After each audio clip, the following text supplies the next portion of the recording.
Good morning and welcome to the Ventura Center for Spiritual Living. I'm Reverend Bonnie Rose. Welcome to our Kindness Cathedral. And we're here today to celebrate love in the world and goodness and the power and the presence in each and every one of us. Thank you so much for being here, whether you're here in person or whether you're watching online or whether you're watching on YouTube later or whether you're listening to us on Spotify. We are so delighted that you are joining us. I'm going to go ahead and pass the word over to my associate, Lonnie Cassidy. Good morning, everyone. Month of gratitude. I think we've got a great service for you today, and you're going to be super grateful because we've got Reverend Karen in the house and Bonnie doing a wonderful interview with Alicia, and it's just a great morning for expansive joy. So settle in, and on Facebook, you can always light up that comment, add some comments. Here, well, let's just keep it to ourselves. So, welcome. I like a little congregational participation, so no worries. Anyway, where are we? It looks like Bill Hadras is ready to come down and lead us in an astounding youth message, joined by some of the youth who are willing to come on the stage. One or two or three or here four, they come. Or here they come. Good okay. morning. Hi. Go ahead. Good morning. Come on over. You want to sit down? Hi, you guys. So I'm Bill Hadras with Youth and Family. Good morning. So I have a question, like I do every week. Who practiced playing the Discovery game last week? I forgot. Anybody? Who remembers what I said last week? I'll do a quick summary. You need to remember you have an unlimited supply of ideas available to you. They all come forth from your mind, and you get to play the discovery game by bringing them forth. So isn't it wonderful to have life, or a life here on earth? Maybe? Anybody? Yes? Yes. All right. Yes. There are so many adventures for you to have. Yes. And so many joyful ways to feel. Okay, good job. So I'd like you to take a second, Good to see you. see if you can close your eyes, take a deep breath, and think, what are some great things you have discovered so far here on earth?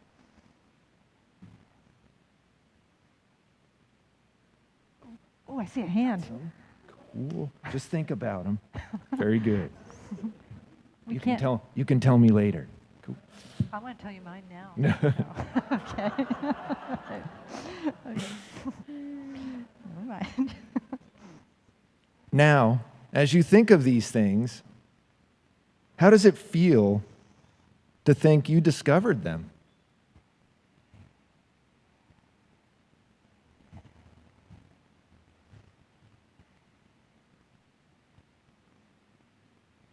Take a second and thank yourself for discovering them.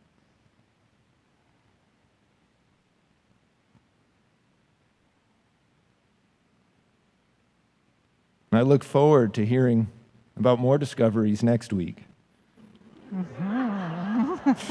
So I invite you to repeat after me. It's wonderful to feel joyful today. It's wonderful to feel joyful today. And so it is. And so it is. Thanks. Thank you. Hey, Bill, since we have kids on the stage today, maybe we could affirm the truth for them. Does that sound good? That sounds like a good okay. idea. You want me to do it, or you want to do it? You're the what? affirmer. Okay. All right. So you guys, we're gonna tell you the truth about you, and just wherever this lands, hopefully it'll bless your entire lives. So if the congregation would repeat after me, we love you. We love you. We bless you. We bless you. We believe in you. We believe in you. You are the face of God. You are the face of God. And so it is. And so it is. Thank you.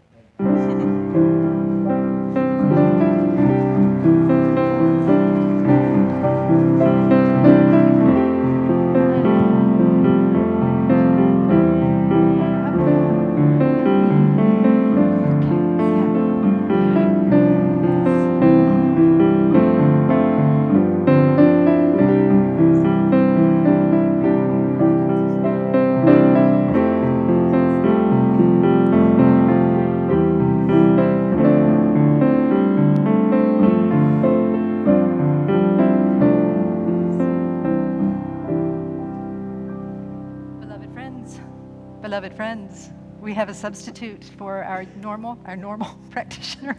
I'm the abnormal practitioner. Yeah. Well, because she's a minister. This is Reverend Karen Mitchell, who hasn't been here for quite a while. So let's welcome her back. Quite a while. Yeah. I missed you guys and gals and everybody. Yeah. So Karen very graciously offered to pray us in this morning. So let's turn our attention to her while she gives us our invocation. Okay. Looking out at all of your beautiful faces, you truly are the face of God. And I invite you to just breathe with me right now. Just breathe. Breathe that breath of life. Feeling anchored and supported. Your feet on the ground. Sitting in your chair or on your bed at home. Wherever you're anchored, feel that. Mother Earth. Father Sky. It's all one thing. There's only one thing going on. That's the life of God. That's the life that is the only thing going on. And that's going on as you, as me, as everyone everywhere, everything, in everything, around everything, more expansive than we can even imagine.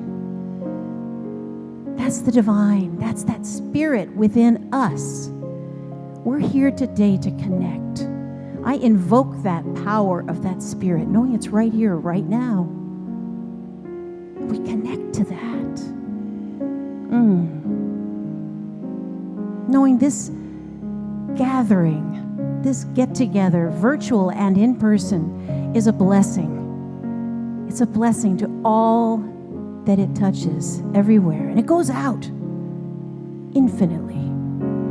This love that we are, this love that we share, this love that we serve is all there is. Just soak that in for a moment, knowing that the words of Reverend Bonnie and of Alicia, the music, all who do service here, all who are being love, are blessed and a blessing. And that fills my heart with great joy, great gratitude, thanksgiving, gratefulness. I just breathe that in and breathe it out. So just knowing that that is the truth, I simply release my word to that law of love that makes it so. And together we affirm this by saying, and so it is. Thank you. Thank you, Reverend Karen. And let us breathe into the beauty of Reverend Karen's words and just trust and know. And also call in Brother Sun and Sister Moon. all of the elements that have conspired to bring us here. To bring us here, the seeds that have been planted that cause us to come together and plant more seeds, to grow in grace, to grow in graciousness, to grow in kindness and love. How beautiful it is to realize that. As we breathe in deeply, connect to the community, connect to ourselves, connect to the earth, as we listen to the words of our sacred reading. From the writing of Alan Watts. If you sit still for a while, completely relaxed, and let your thoughts run on, let your mind think whatever it likes, without interfering, without making suggestions, and without raising any kind of obstacle to the free flow of thought, you will soon discover that mental processes have a life of their own. They will call one another to the surface of consciousness by association. And if you raise no barriers, you will soon find yourself thinking all manner of things, both fantastic and terrible, which you ordinarily keep out of consciousness. Over a period of time, this exercise will show you that you have in yourself the potentiality of countless different beings. The animal, the demon, the satyr, the thief, the murderer, so that in time you will be able to feel that no aspect of human life is strange to you.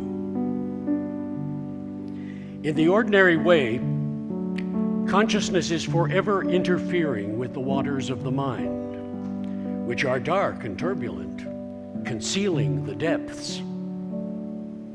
But when for a while you let them take care of themselves, the mud settles, and with growing clarity you see the foundations of life and all the denizens of the deep. You may say other things as well. Two men looked into a pond. Said the one, "I see a quantity of mud, a shoe, and an old can." Said the other, "I see all these things, but I also see the glorious reflection of the sky." For the unconscious is not, as some imagine, a mental refuse pit. It is simply unfettered nature, demonic and divine, painful and pleasant, hideous and lovely, cruel and compassionate, destructive and creative. It is the source of heroism, love, and inspiration, as well as of fear, hatred, and crime. Indeed, it is as if we carried inside of us an exact duplicate of the world we see around us. For the world is a mirror of the soul, and the soul is a mirror of the world. Therefore, when you learn to feel the unconscious, you begin to understand not only yourself, but others as well. And when you look upon human frailties, you can say with real feeling, "There, but for the grace of God, go I." Amen. So let's take a moment just to breathe deeply and look at ourselves, look at the unconscious being made conscious, and see where we might be mired in opposites, in what in this center we've been calling the binary operating system that sees the world in good and evil, and that tends to neglect the place beyond opposites, that place of Rumi's field beyond all ideas of wrongdoing and right doing, the wholeness that holds everything. Another name for this wholeness that holds everything is the I Am Presence. The I Am Presence that lies stretched in smiling repose as the play of consciousness unfurls itself here on the planet Earth. And so let us take a moment now to identify with that I Am Presence, with that place beyond opposites, as we rest in it and as we remember, not only for ourselves, but for all beings, for the entire cosmos. I am remembering who I am. Let us sing together.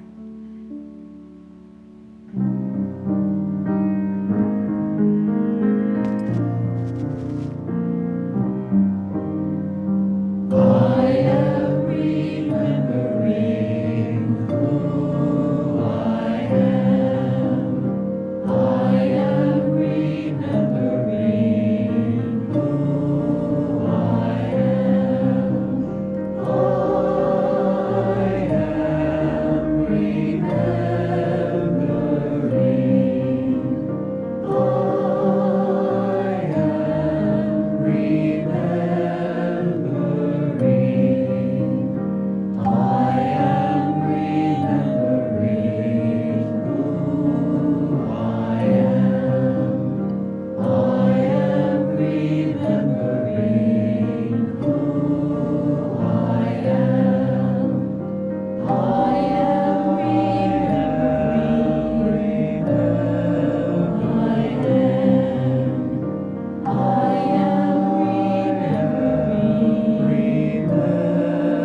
Speaking the word of the I Am presence helps the mind remember. Singing it helps our bodies remember. And our hearts remember the I Am that is all of us as we breathe in deeply and gently open our eyes in love and in service to what is, as it is, and so it is. Namaste.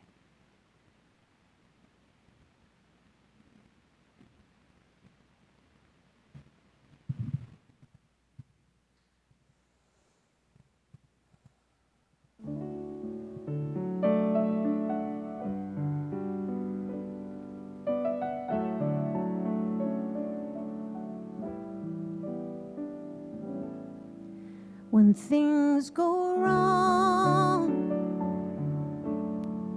it's natural to wonder, what celestial rule did I break? And when things go right, it's logical to ponder,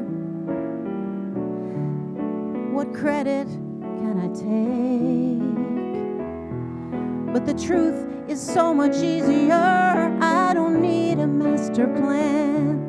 I can live here in this moment, 'cause my life is in good hands.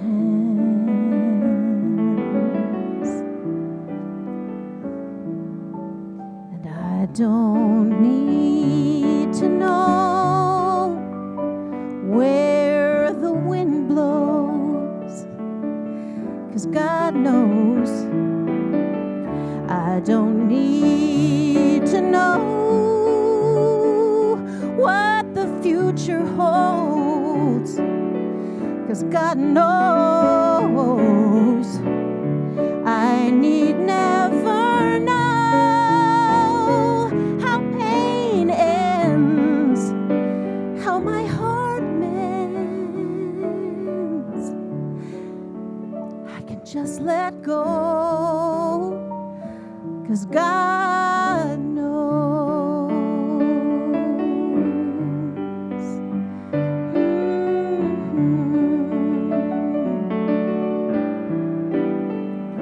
And still I find I'm afraid of taking chances. I guess I'm still craving control. And still I find that I'm still not taking chances, as if I could damage my soul. But in this moment, I remember it all comes so clear to me. The minute I surrender, I'm as safe as I can be.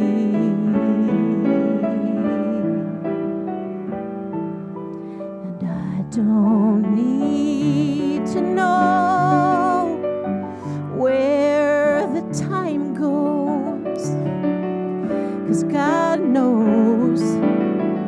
I don't need to know what my future holds, 'cause God knows. I need never know how pain ends, how this heart mends. I can just let go, 'cause God knows.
Thank you.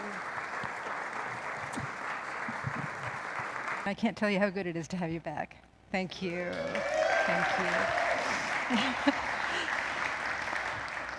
I am shocked to hear you say that you're still seeking control, though. I know. Who among us is still seeking control? Please, show of pinkies in case you're shy about mentioning that. Yes. All right, so I'm going to do an introduction for our wonderful guest today, who I will be interviewing in just a moment. And her name is Alicia Doyle. Some of you may know of her. I met her, I think, around 2010 when she was a good news journalist for the VC Star.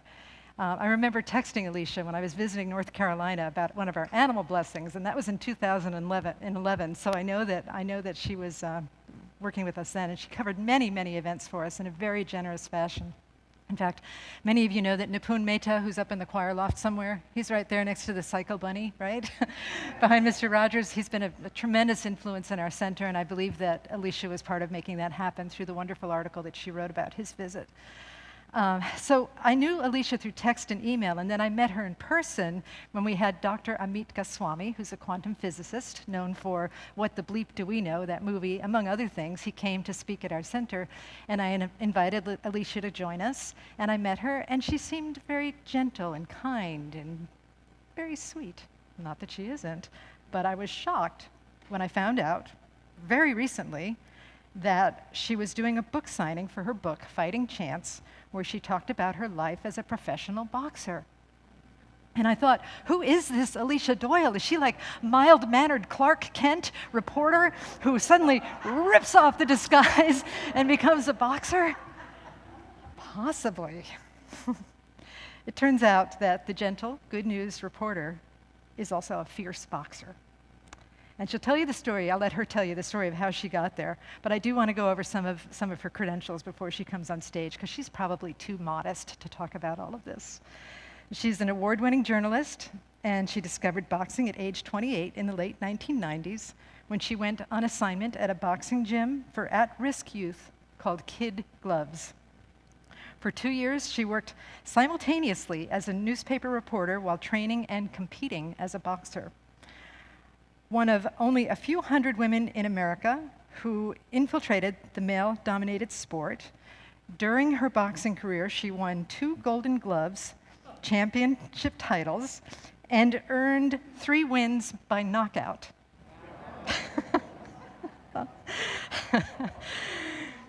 Yeah.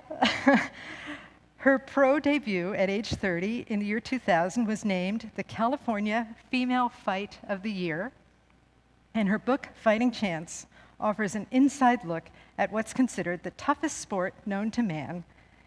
And I loved her book. I don't follow boxing, but her book offered me so much spiritual wisdom that I can't recommend it highly enough. So let's give some Ventura love to Alicia as she comes to the stage.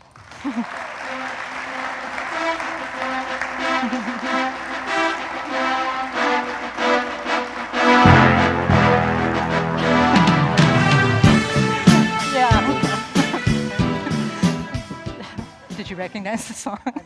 Yes. Anyway, when we talked, and in your book, you mentioned that you have a metaphysical background. And can you tell us a little bit about what that was?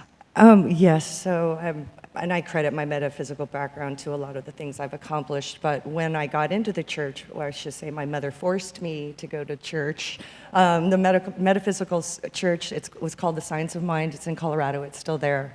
And so she would go to church and she enrolled me into the youth classes, and I didn't want to go to those either, but I went because I was 12.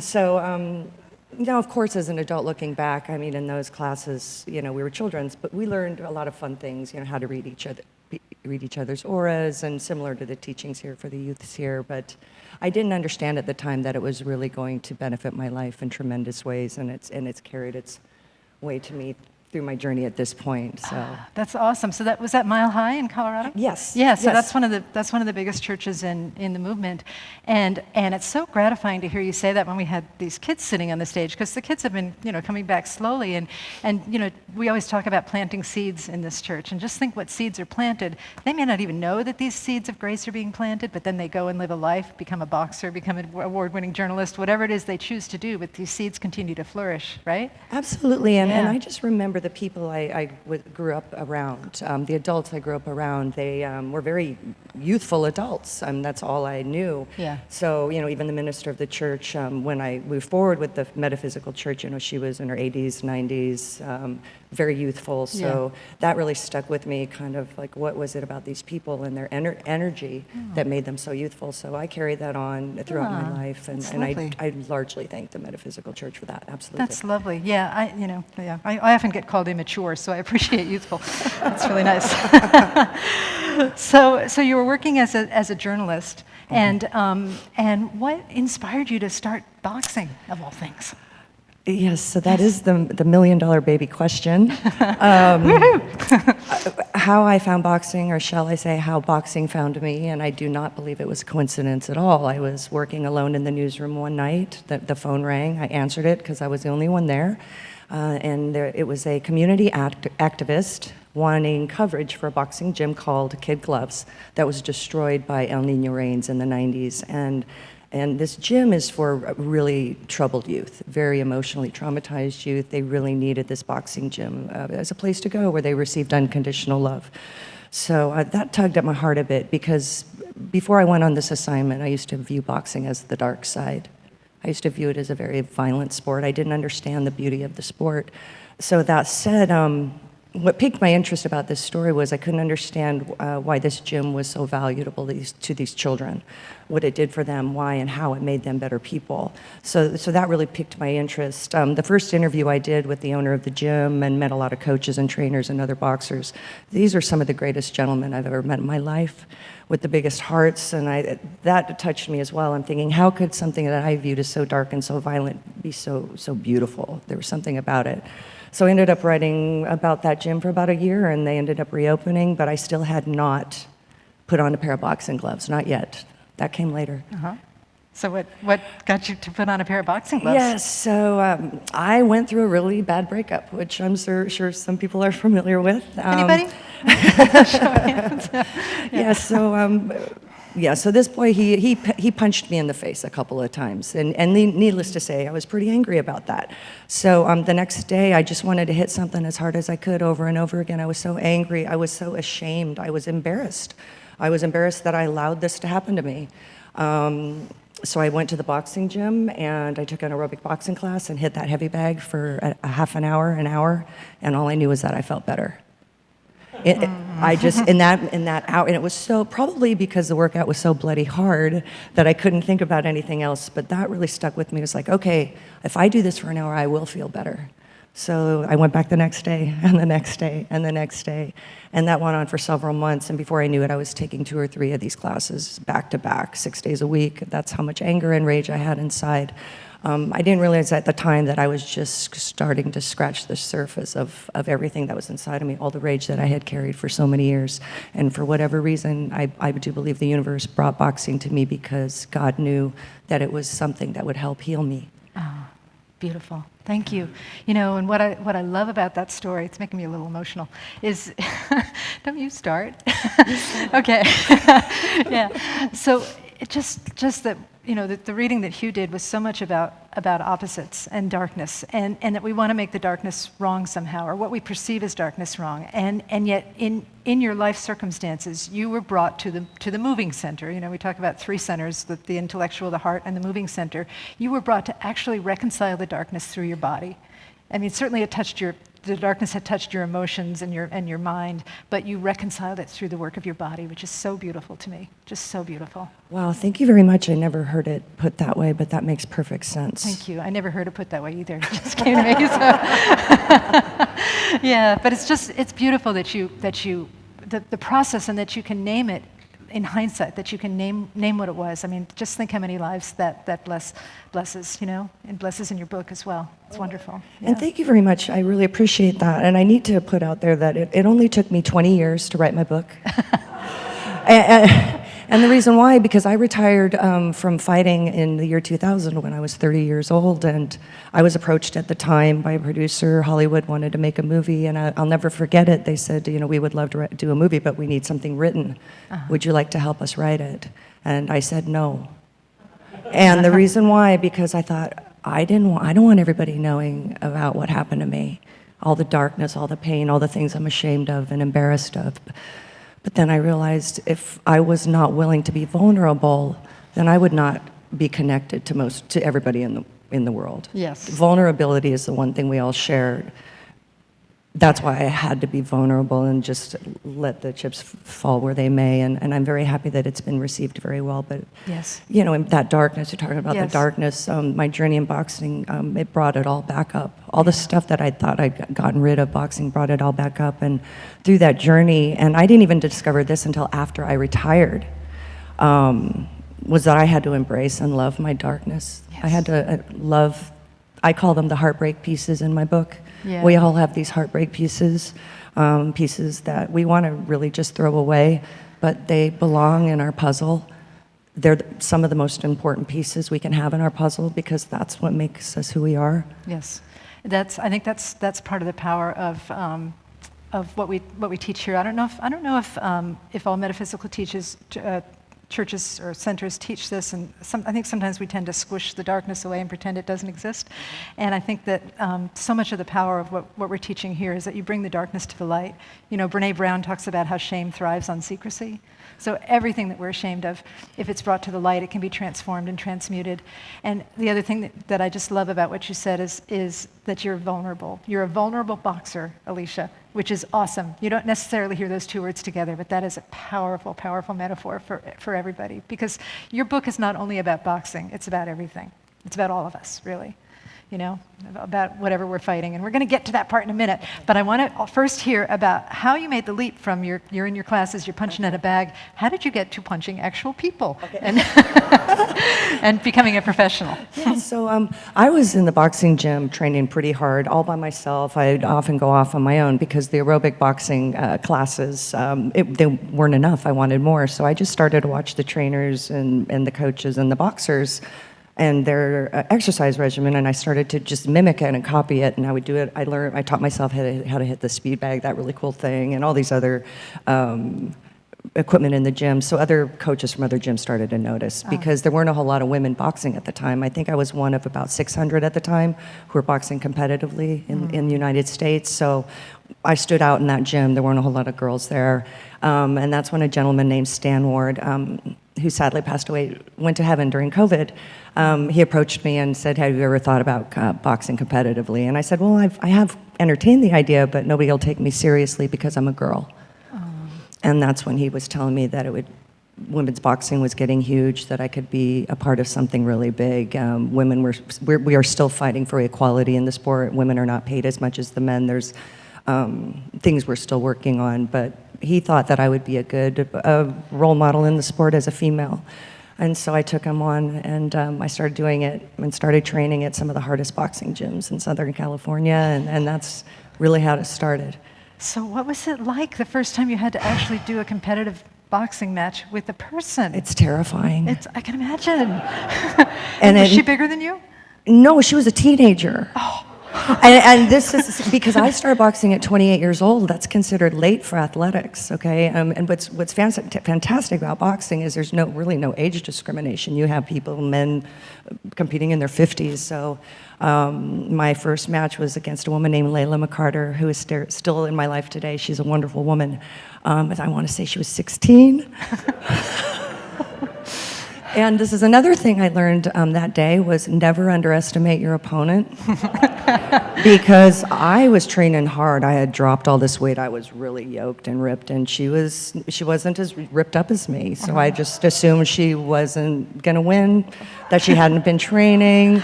And she showed up late that day. I didn't even think I was going to fight until she walked in late, and I was like, oh no, I'm going to have to fight today.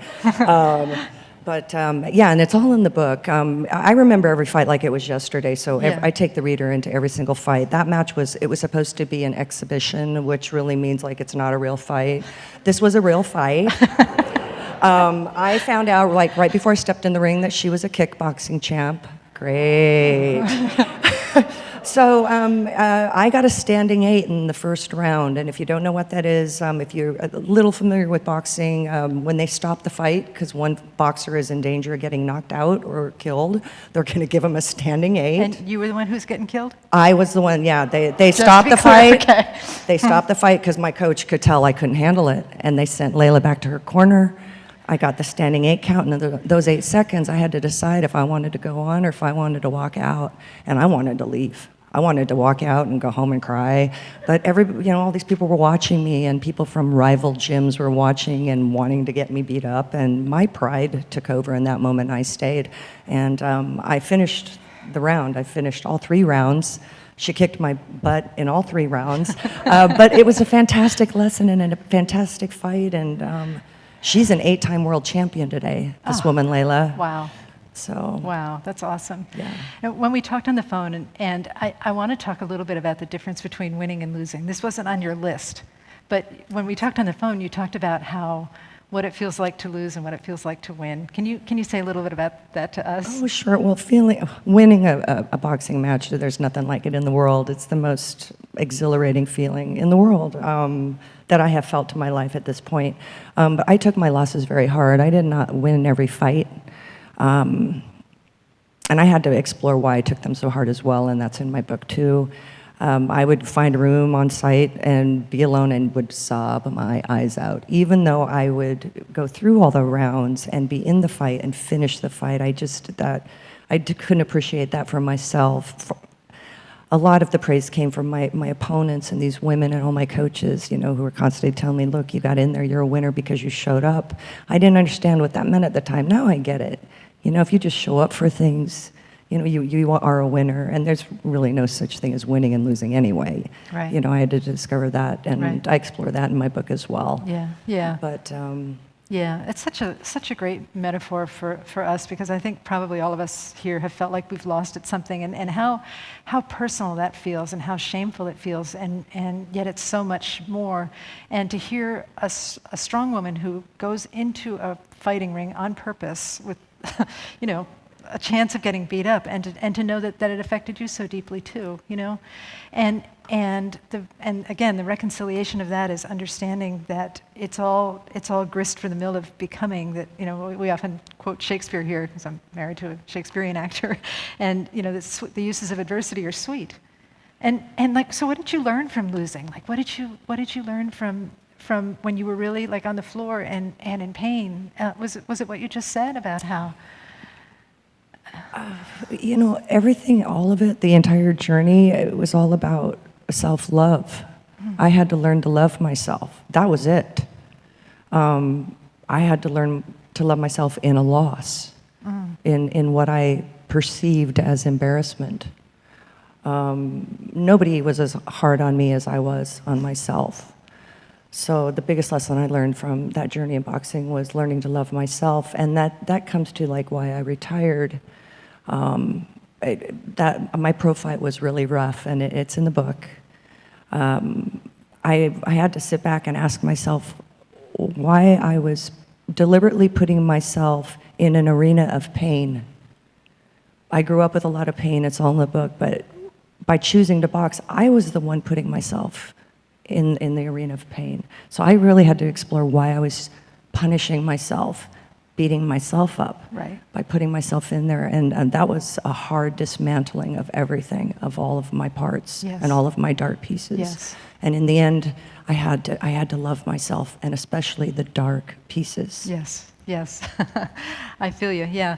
And again, what a fantastic metaphor about, okay, so it can seem like there's a really buff kickboxing teenage champion that's about to beat you up, right? And yet, metaphorically speaking, it can seem like some life condition is really buff and much stronger than us and about to beat us up, and yet somehow we're putting ourselves in the ring of pain. And is there a reason that we need to do that? And can there be a little shift in consciousness to either step out of that ring of pain or to be in the ring of pain in a new way, One of the things that you said that I so admired, I've used this, I've plagiarized you like numerous times using this, but I usually give you credit. Thank you. Yeah, I've used it in classes and in sermons, I believe, too, is the idea that when you go into the boxing ring, you're fighting yourself. You're really fighting yourself. Can you say some more about that? Yeah. And I've thought about that question. It's such a great question. It's a very Yeah. deep question. Yeah. I think that in everything we do, anything that feels like there's adversary, Like it's there, against us? that we really are only fighting ourselves. Yeah. It was really like I was fighting myself because I was one putting myself there. I had to ask myself, why am I putting myself here? What am I supposed to learn from this? Yeah. And in doing that, it was a painful dismantling Yeah. of really taking a deep, hard look at myself. So I think when we spoke also, you mentioned that you were fighting fear. Is that true? Did I hear that correctly? Yeah, Yeah. a lot of course, Yeah. absolutely. I was Fighting afraid. Some boxers, they have a certain mindset where they're excited to get in there and they're ready and they don't have a whole lot of fear. They might be nervous. I was terrified every time before I got in there. That never went away. So Yeah. I also understood though that fear, it was all in my head. It wasn't like tangible, it wasn't real right in front of me. Yeah. And that's, just a lot of mindfulness getting in there and being afraid while I'm walking in, being afraid while they're counting, down for us to fight. Up to that moment, just knowing like, this isn't real. This isn't real. It's in my head. Just do your job. That's all you need to do. Just do your best. That's all you need to do. God's got my back. Everything's going to be okay. Yeah, really? Okay. Yeah. Well, yeah, but it sounds like you're talking about two fears here. It's like the fear. I mean, for me, it would be the fear of getting kicked out of me, but also the fear of failure that you mentioned before. absolutely. That's a horrible fear. Yeah, and then fear of failure. What is that? Yeah, And I came to the conclusion that there is no such thing as failure. there isn't. And if other people perceive it that way, well, that's their opinion. People are entitled to have their own opinions. Yeah. But absolutely nothing. I don't regret anything I've done. I don't look at anything as, I don't believe in mistakes. I believe that I've made certain choices that had certain consequences. And if I didn't like those consequences, I would make a different choice later. That's your science of mind talking right there. Yeah. Thank you, Mom. Yeah, sure. Sure. Yeah, it's one of the things we quote here a lot is that the world is a stage and the men and women upon it, I'm paraphrasing, but the men and women upon it are merely players. And what if the world is a boxing ring and we're all, the men and women within the ring we're just players, we're just boxers trying to duke it out with our mirror. With the mirror in front of us, the mirror of fear, the mirror of potential humiliation, or the mirror of wanting to triumph, or whatever mirror we're projecting outwards. That's a famous Rumi quote where he talks about how God says, I can't give you what you already have. It's like bringing spices to the Orient, but I will give you a mirror so that you can know yourself and you can know your life. Isn't that beautiful? Yeah, that's Pretty cool. wonderful. Yeah. So you completed boxing, and you were still a journalist, right? Yes. Yes. Mhm. And one of the things in your book that I found really interesting was the shift in journalism that you made, where you started out being a normal reporter, Yeah. and then you shifted to something else. Can you tell us a little bit about so, that? I was a newspaper journalist for about 20 years. I've worked for the Ventura County Star and some of the biggest publications in Southern California. And when I was a young journalist, I was I was a great journalist. I was great at being a cutthroat journalist, getting all the details that my competition couldn't get, and it gave me a lot of adrenaline. I was good at it. It was fun. I had a lot of power. But then something changed, and there was an incident, and it's in the book. Something very specific occurred that I just saw myself in this position as a journalist where I thought that I could do a lot more good. I believe God gave me the gift to write, and I didn't believe I was using it the way that I could have in the best way. I didn't want to cover negative news anymore. I got tired of covering the murders, these heinous crimes showing up on crime scenes. It didn't make me feel good writing them, and I knew when people read them that it didn't make them feel good either. And so when I went freelance in 2000 when I retired from boxing, because I only wanted to focus on positive news. I didn't want to be given assignments that I had to do anymore that broke my heart. I only wanted to write about good things and positive people and places like the center. Thank you. Things that I knew that when people read the stories that it would make them feel good. So that was my shift. Yeah. As I recall, the book, I won't go into the details, but there was a particular point of integrity, too. that there was a line that you weren't willing to cross. That's right. In terms of invading somebody else's life. And when you decided to stop, to not cross that line, to maintain your integrity with strength and with power, that's when a lot of things shifted for you as well, too, right? Yes, correct. And I don't want to give any spoilers away in the book, but that, because I remember it was like yesterday, it was a very specific thing that really, it was like God held up a mirror to myself, and I saw the ugliness of what I was doing as a journalist, and I thought, I can't do this anymore. Yeah. So I went freelance, and that was a little scary, I bet. but Yeah.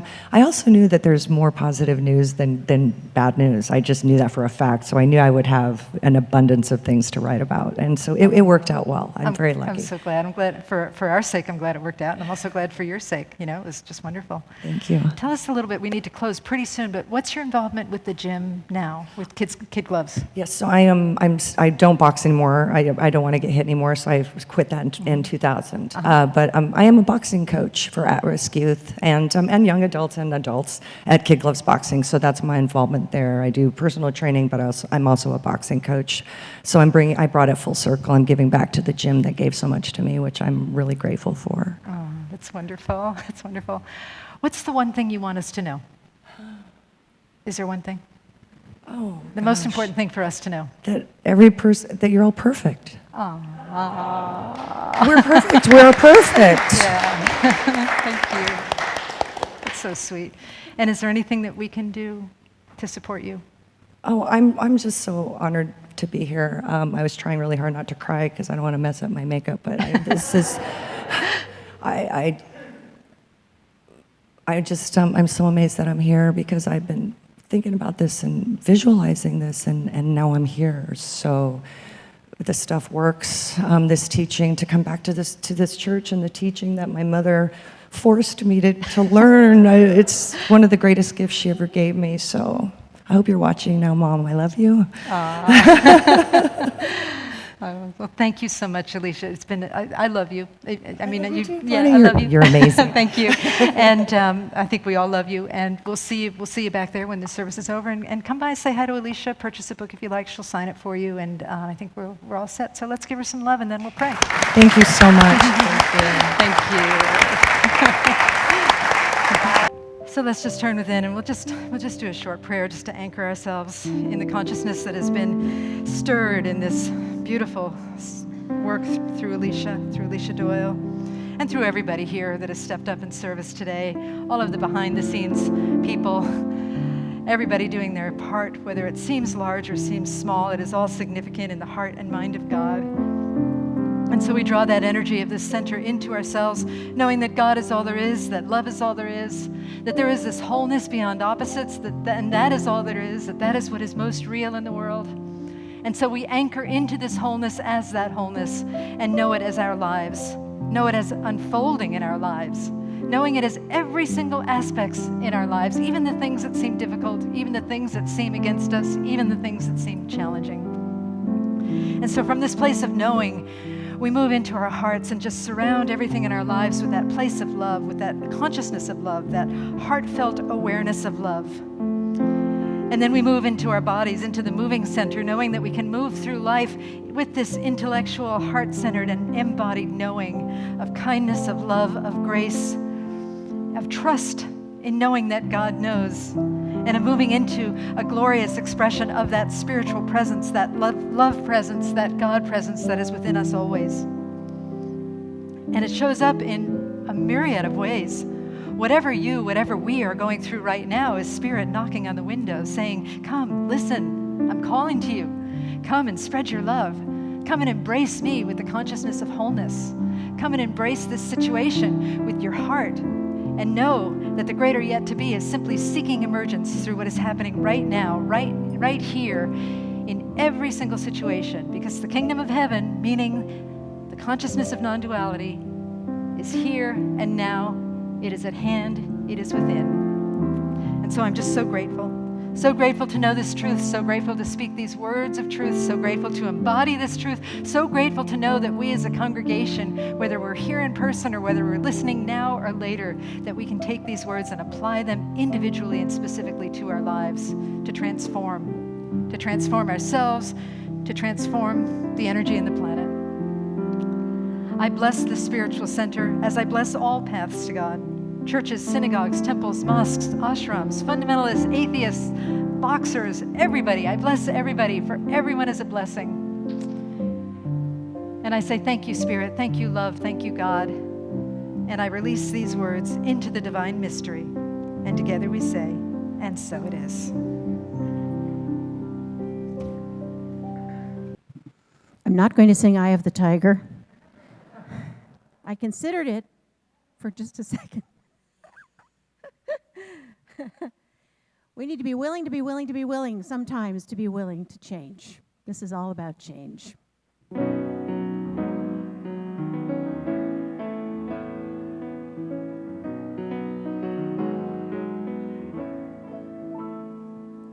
The sun comes up another day, coffee cup and I'm on my way. The only prayer I ever pray kept me there on time. Meeting with the powers that be, downsizing the company. Now, there's no more room for me. I haven't got a dime. What do I do now? What do I know? The only thing that never changes is that everything changes. And I am willing to go where I am meant to go. I am willing to open up my heart. I am fearless again. I'm dancing in the rain. I am willing to change. Yeah, come on.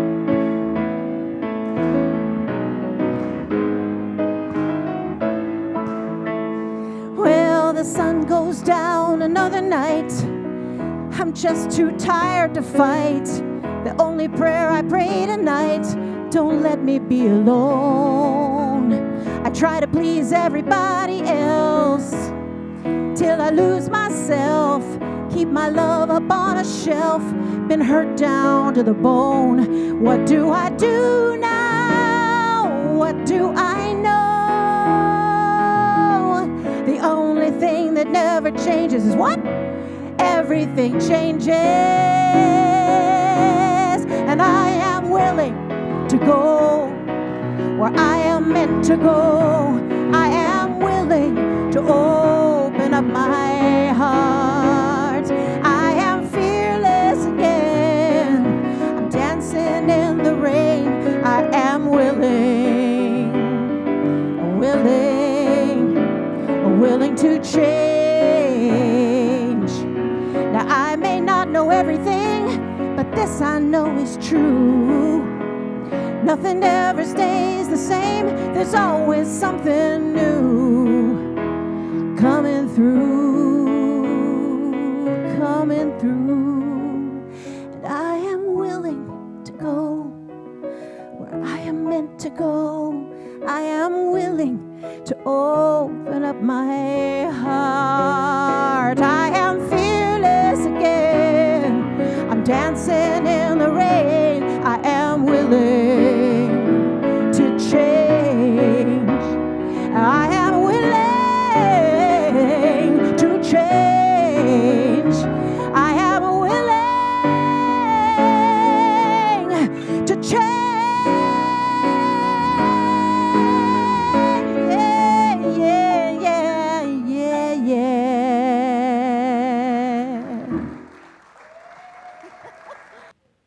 Okay, just a few quick announcements here. Let's see. Okay, we have something new. We have some ambassadors that are here to make newcomers and congregants alike feel welcome and to answer questions about the center. They are wearing sparkly, blingy, turquoise name tags. Bill, Susan, why don't you stand up and show us your bling? See that? Isn't that nice? So look for folks that have that name tag on and they can help you, or anybody else can help you too. Just let's mingle after the service. Third Wednesday of the month, we're doing meditative drawing with Lita Martin. That's on November 17th, and that's on Zoom. and this time with mandalas. That'll be fun. There's an Interfaith Gathering coming up on Sunday, November 21st. That's at 3 to 4 p.m., Temple Beth Torah. I'm going to be serving there, and we're looking for maybe a few more volunteers to help with things like greeting. So if you want to volunteer at that service, we just need a couple people more. Just go ahead and chat with Annette in the office, and she'll get you signed up. We have several outreach opportunities. Oh my goodness, people. If you have not gone in the social hall, go in there and look at the overflowing abundance that we are donating to Food Share. You guys have done a fantastic job of bringing food. Yes, thank you. Yes, applause. And it's not over yet, so if you want to donate some more, you want to bring some more, feel free to bring it down, and then we'll collect it. And there's a great need right now for additional food. We're also serving lunch family to family on the first Mondays. And then Lift Up Your Voice is an organization, a wonderful organization that rehomes people, and they need some donations of small items like pots and pans and silverware and bicycles as well. There's a choir rehearsal today, Hearts in Harmony. That's going to happen downstairs and also on Zoom from 11:30 to 12:30. Everyone is welcome. And then after the service, you can pray with a practitioner for what we call a 1-minute miracle, where they do a prayer with you. It's a beautiful experience. You can visit in the social hall. Alicia's signing her books in there. We also have some puzzles to give away, some free books to give away. You can shop in our bookstore. There's coffee and tea.